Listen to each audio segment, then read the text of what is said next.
शिमला शहर में आवारा कुत्तों की समस्या एक बार फिर सुर्खियों में है।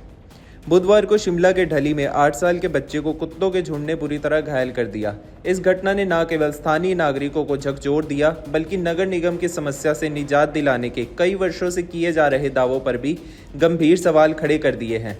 घटना के बाद anti corruption and crime control force ने शिमला नगर निगम की लापरवाही पर चिंता जताई। उन्होंने कहा कि अगर भविष्य में ऐसी घटना पेश आती है तो उनकी संस्था नगर निगम के खिलाफ FIR दर्ज करवाएगी। Anti corruption and crime control force के अध्यक्ष नाथूराम चौहान ने नगर निगम शिमला को आड़े हाथ लिया। क्या कुछ कहा, सुने। ऐसा ही मामला कल शिमला में आया कि एक 8 साल के बच्चे को कुत्तों ने 7-8 कुत्तों के झुंड ने नोचा। और शिमला जैसे देवभूमि कहे जाने वाले संवेदनशील राज्य के लिए बहुत दुखद बात है, बहुत पीड़ादायक बात है ये। उसके बाद ना केवल ये हुआ, बल्कि उनके पिताजी को मेयर ऑफिस के सामने अनशन पर बैठना पड़ा। शुक्र इस बात का मनाएं कि जान बच गई बच्चे की, नहीं तो हालत और खराब हो सकते थे।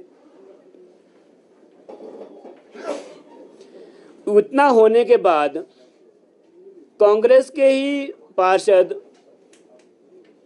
अंदर बैठक में मेयर से भिड़ गए। और ना केवल वो भिड़े, बल्कि वो नीचे जमीन पर बैठ गए अंदर।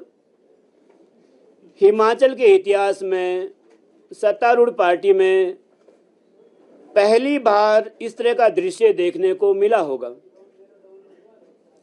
और जिस तरह की बहस अंदर हुई थी, किसी भी सभ्य समाज के लिए वो चीज़ सही नहीं है।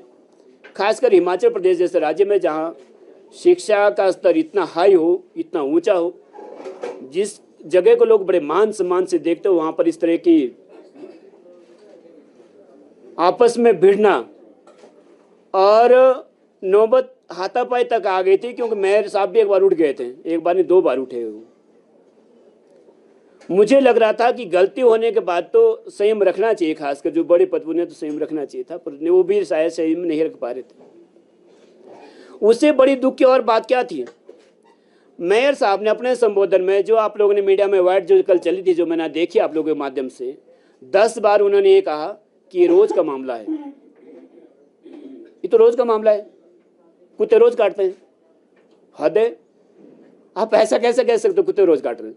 पर आप क्या कर रहे हो? आपको तो रिजाइन देना चाहिए तत्काल प्रभाव से। आपके खुद के लोग भी आपके साथ नहीं है, तो ये तो बड़ी हद की बात है।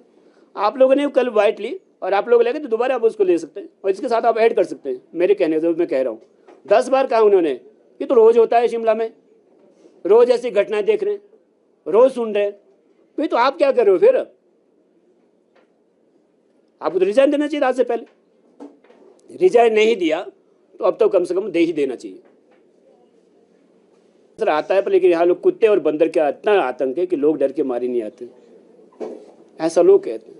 अब बताएं, व्यवसाय परेशान है। पूरे हिमाचल का एक स्ट्रक्चर जो हमारे उसके पर्यटन के ऊपर है, उसको भी दिक्कत है।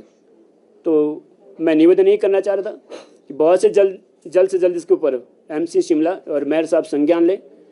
आप कितना अच्छे से अच्छे काम कर सकते हैं, आपको छूट हमने दी, आप नहीं कर पाएंगे तो हमारी टीम करेगी, और नहीं तो आप जल्द से जल्द कार्रवाई करें, नहीं तो FIR के लिए तैयार हो जाए। शिमला में एक आतंक है। दूसरा आतंक, अगर आप उधर को कैमरा घुमाएंगे तो आपको दिख भी जाएगा, और दिख भी रोज रहा होगा। और नहीं दिख रहा होगा तो 2017 की ये कुछ कॉपियाँ हैं, आपको दे भी दी जाएगी। ये शिमला की अनसेफ बिल्डिंग है, ये सारी अनसेफ है, और 2017 में इसको डिक्लेयर की अनसेफ। उसके बाद इतनी और है, ये लगभग 56-57 है, इतनी ही और है। 127-28 बिल्डिंग अनसेफ है शिमला में, और वो 127-28 बिल्डिंग ऐसी है कि अपने साथ 5-5, 6-6 बिल्डिंगों को और लेके जाएगी वो बिल्डिंग के। वो पिछले साल आपने बरसात में देखा होगा, जब टूटी कंडी में शायद जो मकान जो गिरे थे, जब लोग चिल्ला रहे थे, जबकि वो ऐसे नहीं ठीक मकान थे वो, पर नीचे से क्योंकि कुछ उनका फाउंडेशन कमज़ोर हो गई थी, तो यहाँ तो नीचे से नहीं, यहाँ तो ऊपर से आफत आएगी। ये सारी आपको जितनी दिख रही होगी, बहुत सारी इसमें अनसेफ बिल्डिंग है। और ना केवल रहने के लिए रिहायशी नहीं है, इसमें तो कमर्शियल एक्टिविटीज़ भी हो रही है साथ में। उसकी वीडियोज़, उसकी फ़ोटोज़ सारी है हमारे पास, पूरा डाटा पूरा रखा गया है। कुछ ऐसे ऐसे तगड़े तगड़े लोग भी है कि पहले अनसेव और एक हफ्ते में सेव, है ना, हद है। उसके डॉक्यूमेंट साथ में। अनसेफ बिल्डिंग एक हफ्ते में सेव कैसे हो गई, वो तरीका हमें भी बताओ, औरों को पता लगे वो तरीका। करोड़ों की प्रॉपर्टी लोग भी बचाएंगे ना उस प्रॉपर्टी को। धन लिए, कागजों में ही सेफ हो गई। मैं उन अधिकारियों से कहना चाहूँगा, और ये भी मामला, ये भी एमसी का ही मामला है। शिमला का एमसी लगता है लोगों को इतना सुंदर, साफ, और क्या बोलते हैं उसको, स्मार्ट सिटी। और स्मार्ट दिखता है कहीं, लग रहा है कि स्मार्ट है भी है। कोर एरिया, ग्रीन एरिया बिल्कुल कहीं दिख रहा है, कोर एरिया, ग्रीन एरिया, कहीं स्मार्ट सिटी। कहते हुए शर्म आती है। ठीक है, तुम चुनाव में बोलो यार, जो मर्जी चुनाव में बोलना है बोल दो, पर सच्चाई तो बताओ। मुझे ये बताओ कि जो एक हफ्ता पहले अनसेफ बिल्डिंग थी, एक हफ्ते में सेफ वो हो कैसे गई, वो टेक्निक बता दो, तरीका बता दो। सारे शिमला वाले वाह वाह करेंगे। यहाँ पर अगर 4 साढ़े 4 का आ गया ना शिमला के लिए, पर्याप्त इन पुरानी बिल्डिंगों के लिए, और एक बिल्डिंग कितनी कितनी बिल्डिंगों को लेके जाएगी, कितने कितने लोग मरेंगे, कल्पना नहीं कर सकते।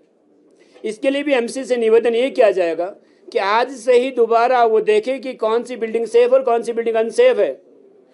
केवल बाहर से प्लास्टर झाड़ के नया प्लास्टर करने से, नया अच्छा रंग करने से वो बिल्डिंग सेफ नहीं हो जाती है। परमिशन किसने दे दी उन सब चीज़ों की भी?